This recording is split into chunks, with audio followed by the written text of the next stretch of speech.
नमस्कार साथियों, कैसे हैं आप लोग। उम्मीद करता हूँ बहुत अच्छे होंगे। साथियों, आपको याद होगा कोविड के समय आपने एक तस्वीर जरूर देखी होगी। हजारों नहीं बल्कि लाखों मजदूर शहर छोड़कर पैदल अपने गांव की तरफ लौट रहे थे। उस दौर में अगर किसी स्कीम ने ग्रामीण मजदूरों और गरीबों का हाथ थामा तो वो थी मनरेगा, यानी Mahatma Gandhi National Rural Employment Guarantee Act. लेकिन अब वही मनरेगा एक बार फिर चर्चा में है, क्योंकि केंद्र सरकार ने इस स्कीम को पूरी तरह से बदलने का फैसला किया है। सिर्फ नाम ही नहीं बदला गया, बल्कि इसके कई बुनियादी प्रावधानों में बड़े बदलाव किए गए हैं। सवाल यह है कि ये बदलाव ग्रामीण भारत के लिए कितने फायदेमंद होंगे या कितने खतरनाक होंगे। आज के इस वीडियो में हम इसी मुद्दे को डिटेल से समझने की कोशिश करेंगे।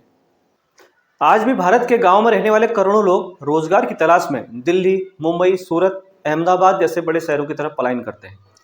इसकी सबसे बड़ी वजह यही है कि गांव के आसपास आज भी पर्याप्त मात्रा में न तो इंडस्ट्री है और न ही स्थायी रोजगार के साधन हैं। इसी समस्या को देखते हुए साल 2005 में भारत सरकार मनरेगा लेकर आई थी। इस कानून के तहत सरकार पर यह कानूनी जिम्मेदारी डाली गई कि वह हर ग्रामीण परिवार को साल में कम से कम 100 दिन रोजगार देगी। अगर सरकार काम देने में असफल रही तो उसे बेरोजगारी भत्ता देना होगा। ये कानून संसद से पास हुआ और अप्रैल 2008 तक पूरे देश में इसे लागू कर दिया गया। साथियों, मनरेगा सिर्फ रोजगार देने की स्कीम नहीं थी, बल्कि ये ग्रामीण भारत के लिए एक सेफ्टी नेट भी थी। इसके जरिए गांव में कच्ची सड़कों की मरम्मत हुई, तालाबों की खुदाई हुई, जल संरक्षण के काम हुए और ग्रामीण इंफ्रास्ट्रक्चर को मजबूती मिली। ग्राम प्रधानों के जरिए स्थानीय स्तर पर काम तय होते थे, जिससे गांव की जरूरत के हिसाब से विकास होता था। यही वजह है कि आज भी मनरेगा को ग्रामीण रोजगार की रीढ़ कहा जाता है।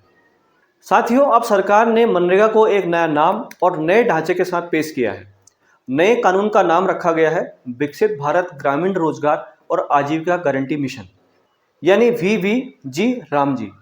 ये पहली बार नहीं है जब इस योजना का नाम बदला गया हो। साथियों, जब 2005 में इसे लाया गया था तब इसका नाम नरेगा था।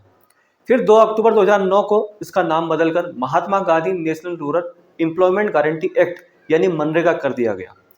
अब एक बार फिर से इसका नाम बदला गया है और यहीं से राजनीतिक बहस तेज हो गई है। सरकार का कहना है कि नए कानून के तहत ग्रामीणों को अब 100 की बजाय 125 दिन काम की गारंटी दी जाएगी। सुनने में यह बदलाव सकारात्मक लगता है, लेकिन कहानी यहीं खत्म नहीं होती। साथियों, पहले मनरेगा पूरी तरह से केंद्र सरकार द्वारा फंड की जाने वाली स्कीम थी, यानी पैसा केंद्र देता था और राज्य उसे लागू करते थे। लेकिन अब नए बदलाव के तहत राज्यों को भी इस स्कीम में पैसा लगाना होगा।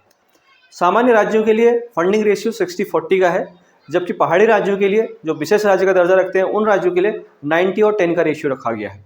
इसका मतलब यही है कि अब राज्यों पर भी आर्थिक बोझ पड़ना तय है। साथियों, इसी बात को लेकर विपक्ष सरकार पर हमलावर है।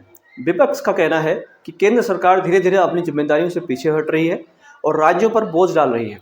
कई राज्यों की आर्थिक हालात पहले से ही खराब है। ऐसे में वो इस स्कीम को पूरी क्षमता से लागू कर पाएंगे या नहीं, ये बड़ा सवाल है। सरकार का तर्क यह है कि पुराने मनरेगा सिस्टम में कई ऐसे काम हो रहे थे जिनका कोई लॉन्ग टर्म फायदा नहीं था।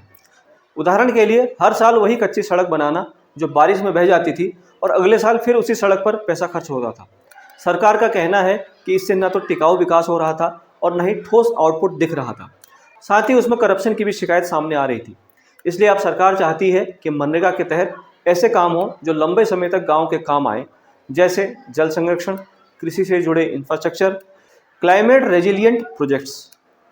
लेकिन इसके साथ एक और बड़ा बदलाव किया गया है जिसने चिंता बढ़ा दी है। नए कानून के तहत सरकार बुआई और कटाई के समय मनरेगा के काम को अस्थायी रूप से रोक सकती है। सरकार का कहना है कि इस दौरान मजदूर मनरेगा के काम में लगे रहते हैं, जिससे खेती के काम के लिए मजदूर नहीं मिलते। लेकिन कई एक्सपर्ट का मानना है कि इससे खेतिहर मजदूरों की सौदेबाजी की ताकत खत्म हो जाएगी। जब मनरेगा जैसी सेफ्टी नेट नहीं रहेगा तो वे मजदूरी में कम मजदूरी पर काम करने के लिए भी तैयार हो जाएंगे। दोस्तों, ये समझना जरूरी है कि मनरेगा कोई साधारण डेवलपमेंट स्कीम नहीं थी। ये एक कानूनी अधिकार था। ये संविधान के राइट टू लाइवलीहुड की भावना मजबूत करती थी। सरकार पर यह कानूनी बाध्यता थी कि वो काम दे और काम न देने की स्थिति में बेरोजगारी भत्ता दे। लेकिन नए बदलावों के बाद कई जानकारों का कहना है कि ये गारंटी धीरे धीरे कमजोर होती जा रही है और स्कीम को एक सामान्य सरकारी योजना में बदला जा रहा है। साथियों, इसके अलावा महात्मा गांधी का नाम हटाया जाना एक बड़ा राजनीतिक मुद्दा बन गया है। विपक्ष इसे सिर्फ नाम बदलने का मामला नहीं, बल्कि विचारधारा की लड़ाई बता रहा है। सरकार हालांकि इन आरोपों को खारिज कर रही है और कह रही है कि नाम से ज़्यादा जरूरी है योजना का असर होना। आज की हकीकत यह है कि पिछले कुछ सालों में मनरेगा के तहत औसतन बहुत से परिवारों को 100 दिन का पूरा काम मिला ही नहीं। कई जगहों पर लोगों को 40-50 दिन से ज़्यादा काम नहीं मिला। ऐसे में सरकार का कहना है कि वो सिस्टम को ज़्यादा एफिशिएंट बनाना चाहती है, लेकिन सवाल ये है कि क्या एफिशिएंसी के नाम पर सेफ्टी नेट को कमज़ोर करना सही है? सबसे बड़ा सवाल यही है कि इन बदलावों का असर गांव के एक आम मजदूर पर क्या पड़ेगा। क्या उसे सच में 125 दिन का काम मिलेगा या फिर राज्यों के पास फंड न होने की वजह से रोजगार के मौके और घट जाएंगे?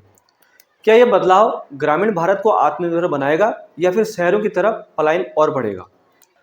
इन सभी सवालों के जवाब सरकार को देने ही होंगे।